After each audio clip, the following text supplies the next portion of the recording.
Isaac and Rebekah. Abraham was a very old man by now, and he was blessed in every way. But he knew that he would not live forever, and that there was still one thing that he must sort out before he died. He called his most trusted servant and asked for his help. Please put your hand on your heart and swear that you will go back to the country where I was born and find a wife for my son Isaac. I do not want him to marry anyone from around here in Canaan. The servant pointed out that it might not be easy to persuade a young woman to leave her home and family so far behind.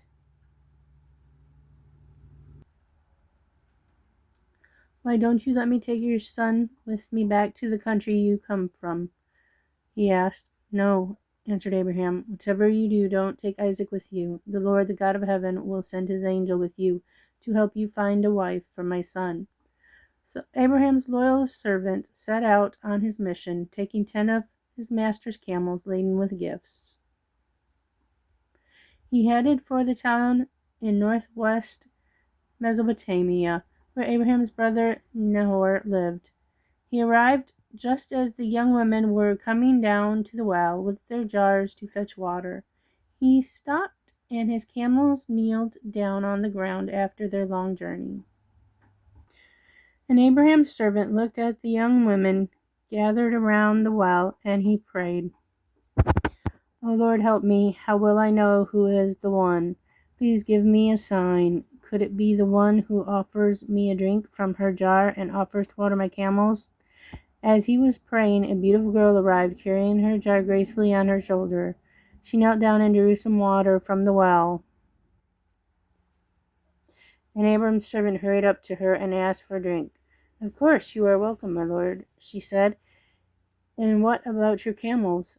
They must be thirsty too." After he had drunk, she emptied all her water into the trough and ran back to the well for more so that the camels could have a good drink. Abraham's servant was so pleased that he reached into his bag of gifts and gave her a solid gold nose ring and 2 heavy golden bracelets. "Whose daughter are you?" he asked. "Please tell me, would there be a room in your father's house where I could spend the night?" She replied that she was called Rebekah, and that she was the daughter of Bethuel and the granddaughter of Nahor. She said that he was welcome to stay the night in her father's house, and ran back to tell her family. Her brother Laban went straight out to meet the stranger. He knew immediately that the stranger was blessed by the Lord, and welcomed him into the house, offering him food. But Abraham's servant would not eat before he explained why he had come. "I am the servant of Abraham. He has one son, Isaac, and I have been sent to find him a wife here in the country of Abraham's birth. And the Lord has led me to Rebekah, the granddaughter of my master's brother. She has been chosen."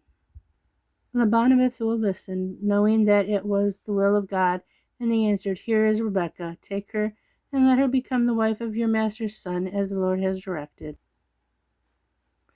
And the servant gave more jewelry to Rebekah, both gold and silver, and beautiful embroidered clothes. He also gave special gifts to her brother and mother. They would have liked Rebekah to stay with them for a few more days to say goodbye, but Abraham's servant was in a hurry to get home.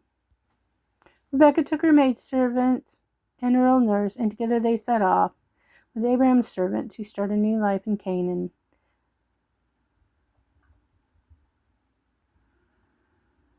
When they eventually arrived, it was dusk, and Isaac was praying by himself out in the fields. He opened his eyes as the camel train approached and saw Rebekah for the first time.